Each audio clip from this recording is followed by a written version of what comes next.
Hello tout le monde, Aslem Anas El Kol. Dans cette vidéo, on va venir parler des relations. Je vais vous donner 4 astuces pour être dans des relations harmonieuses. Alors je fais référence à des relations avec vos enfants, vos parents, votre conjoint ou chéri, mais aussi dans la vie professionnelle, donc vos collègues, managers, et surtout, tout ce que je vais vous dire, c'est des choses que vous pouvez appliquer dans votre relation avec vous-même. Euh, Si tu ne me connais pas encore, je m'appelle Laïla, j'aide les femmes qui passent par une phase de questionnement à se reconnecter, à se réaligner et retrouver clarté.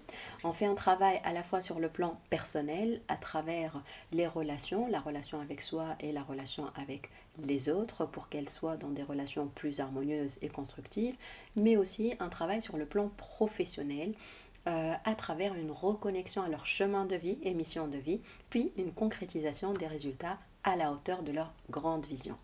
Donc dans cette vidéo, je vais vous donner quelques astuces sur les relations. J'ai pris quelques notes pour que ça soit structuré, parce que des fois j'ai envie de tout donner et du coup ça part dans tous les sens. Première astuce, et l'erreur qu'on commet souvent, c'est on essaye de changer l'autre. Donc la première astuce, c'est l'acceptation. Accepter l'autre comme il est. Et oui, l'autre, il a eu sa propre expérience de vie, une famille unique, une manière de penser unique, et donc il n'est pas vous, il ne peut pas évoluer en même temps ou à la même vitesse que vous. Donc l'acceptation. Assez souvent, vous verrez, par rapport à l'acceptation, quand vous êtes dans des situations, vous allez vous retrouver en mode ce que j'appelle le act and react. Act and react, ok. C'est-à-dire, elle fait, moi je refais, etc., etc. Ou lui, il fait et moi je fais. En fait, ça, c'est des comportements de l'ego, le act and react. Et nous, on est là pour calmer l'ego, parce que l'ego ne nous sert pas. On est là pour faire grandir l'âme, parce que l'expression de l'âme, elle est plus dans l'amour et la confiance, et l'ego, il est plus dans, voilà, moi je suis mieux, etc. La comparaison, on n'en a pas besoin. Une communication d'âme, ça veut dire quoi? Ça veut dire faire confiance à l'autre qui va évoluer, qui va avoir son propre cheminement, et à toi de le visualiser, atteindre l'objectif qui te paraît bon pour lui et pour votre relation, d'accord?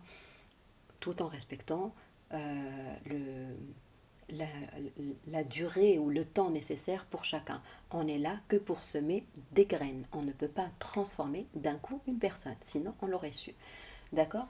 Donc l'âme fait confiance, l'âme met aussi de l'énergie d'amour. Quand on discute avec une personne, quand on est dans des situations un peu difficiles, rappelez-vous, vous cherchez quoi? Vous cherchez le conflit ou vous cherchez à revenir à une énergie d'amour. Donc on se remet tout de suite dans une énergie féminine, une énergie yin, l'énergie d'amour. Deuxième astuce, soyez ce que vous voulez voir chez l'autre. Ça veut dire quoi? Il y a des clientes à moi qui me disent j'aimerais bien que mon enfant ait confiance en lui, soit épanoui dans la vie, s'affirme, soit calme, etc. La question que je vous donne, est-ce que vous avez confiance en vous? Est-ce que vous vous affirmez? Est-ce que vous êtes épanoui? Est-ce que vous réalisez vos rêves? Etc. etc. Je vous parle de ma propre expérience de vie. Personnellement, j'ai pas été coach toute ma vie, hein. C'était, pour moi, c'est ma mission de vie. Et qu'est-ce qui m'a poussé à réellement le faire et à sortir de ma zone de confort? C'est l'arrivée de mes enfants. L'arrivée d'abord de mon aîné qui a aujourd'hui 3 ans, mais aussi l'arrivée de ma deuxième qui a 5 mois.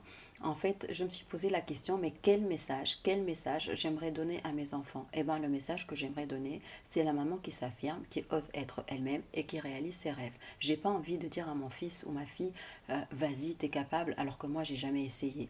Donc, d'abord, soyez l'exemple. Et rappelez-vous, ça marche aussi pour les adultes. Là, j'ai donné les exemples d'enfants. Ça marche, ce que je dis, pour les adultes, parce que nous sommes tous des enfants en nous. D'accord? Troisième astuce, restez dans l'instant présent et en même temps, allez visualiser la situation désirée. Ça veut dire quoi? Rester dans l'instant présent, ça vous permet de limiter vos pensées négatives. Par exemple, lorsque vous êtes dans une situation difficile, conflictuelle, le mindset a tendance à amplifier les choses. Ah, mais c'est grave. Ah, mais peut-être qu'il va se passer ci, ça. On calme tout ça. Il n'y a rien de grave dans la vie. Un conflit est là pour vous faire évoluer aussi. D'accord? Et donc, on arrête le mindset en restant dans l'instant présent et on vient choisir nos pensées en visualisant la situation cible désirée. Donc si je suis dans une situation conflictuelle, hop, je vais tout de suite me dire qu'est-ce que ça m'apporte. Et ben ça va faire que je vais grandir avec la personne, etc. Donc choisissez des pensées positives. Quoi d'autre?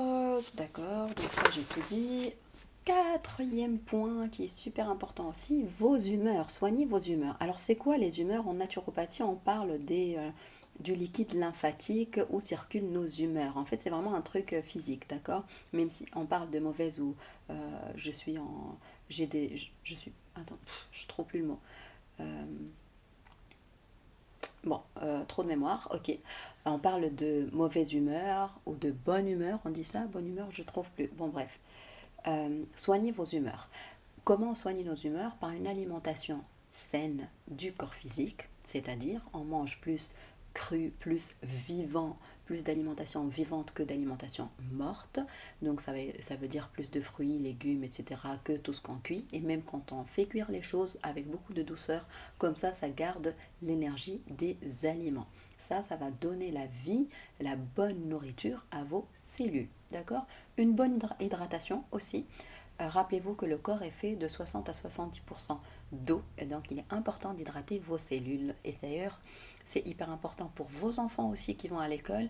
Ça permet de mieux intégrer l'information. Un corps bien hydraté est un corps qui intègre bien et facilement l'information. Troisième élément par rapport à l'alimentation saine du corps, c'est une bonne élimination. Alors l'organe le plus gros du corps, c'est la peau, d'accord? C'est l'organe qui nous permet d'éliminer le plus. Donc servez-vous de votre peau pour aller faire du sport, pour transpirer, pour dégager les toxines.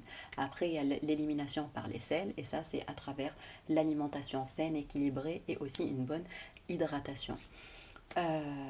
On parle d'alimentation, on parle d'humeur, mais moi je vais venir vous parler aussi d'alimentation des corps émotionnels, mais aussi du corps spirituel, effectivement, parce que c'est pour ça que mon accompagnement il est holistique, je ne m'intéresse pas qu'au corps physique, je m'intéresse à vous en tant que corps physique, émotionnel, mais aussi spirituel, d'accord? Comment on soigne le corps émotionnel? Par la pensée positive, car la pensée engendre une émotion et une émotion va engendrer votre vibration, le taux vibratoire que vous allez émettre à l'univers. Pour le corps spirituel, comment on nourrit le corps spirituel? Eh bien tout simplement à vous de voir votre pratique. Ça peut venir par la méditation, la lecture, les moments pour soi, le silence et aussi la prière. Donc à vous de choisir. Donc pour finir, j'espère que ces 4 astuces vous ont aidé et vous aideront. Si la vidéo vous a intéressé, n'hésitez pas à partager avec vos proches, avec les personnes qui seraient intéressées. Et n'oubliez pas que pendant mon programme de coaching de groupe de 10 semaines, amour, confiance et abondance, nous allons revoir tout ça dans le détail et on va venir travailler ensemble pour une grande transformation de vie. Les inscriptions démarrent dès demain, les préinscriptions sont terminées.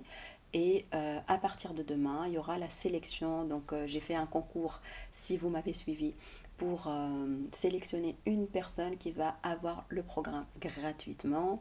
Et pour les autres, les inscriptions démarrent demain. Vous devez recevoir dans la semaine un email pour vous dire allez-y, vous pouvez vous inscrire. À très bientôt. C'était Leïla.